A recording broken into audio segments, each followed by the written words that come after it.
I never made it as a wise man. I couldn't cut it like a poor man stealing.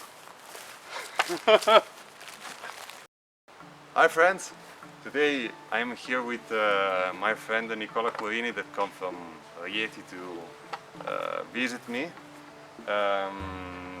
We want to show you an action well, I want to show an action. No, we want to show you an action, and basically it's the action that I do every time in sparring. You have probably seen what in sword and buckler fencing and longsword fencing, because it's the same, and it is the grab on the sword and the cover of the weapon. We will show you made both with only the one-handed sword and sword and buckler. Okay, let's see.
So to execute this kind of action, you have to program the opponent.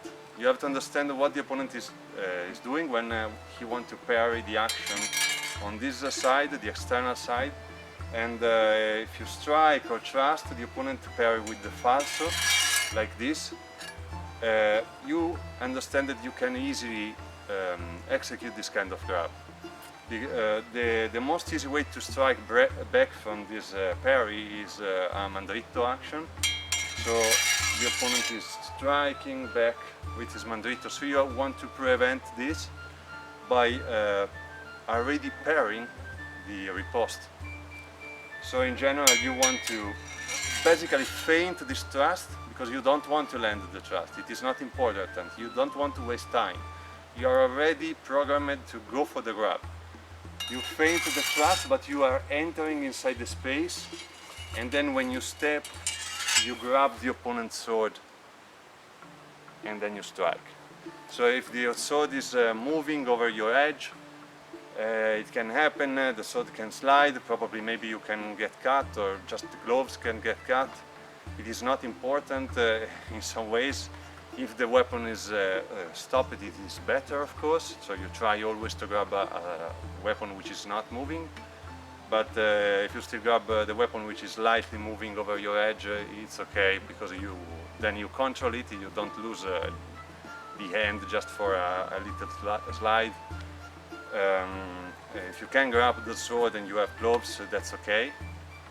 And you control the sword, and then you can strike easily. So remember, the grab when you are stepping inside his space, because when you step inside his space, you are gaining reach, of course, for your left hand, and at the same time you are going toward the opponent weapon, and this makes the easiest grab as possible. Then you can try to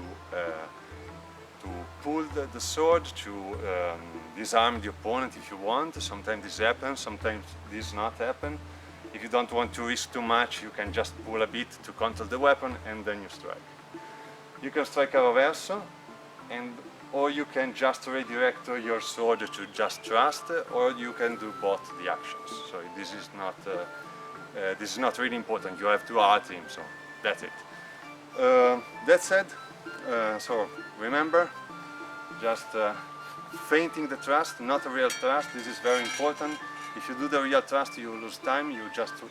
Your intention is to trust. You can't have both intention to grab the opponent's sword and trust. So you prepare your grab, printing the trust, pairing the opponent's possible reaction, strike. That's it.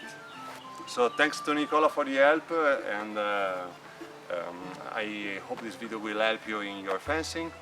Thanks for watching, guys. Thanks for subscribing to the channel. Remember, if you want to subscribe if you have not already done it. Thanks for watching and see you next time.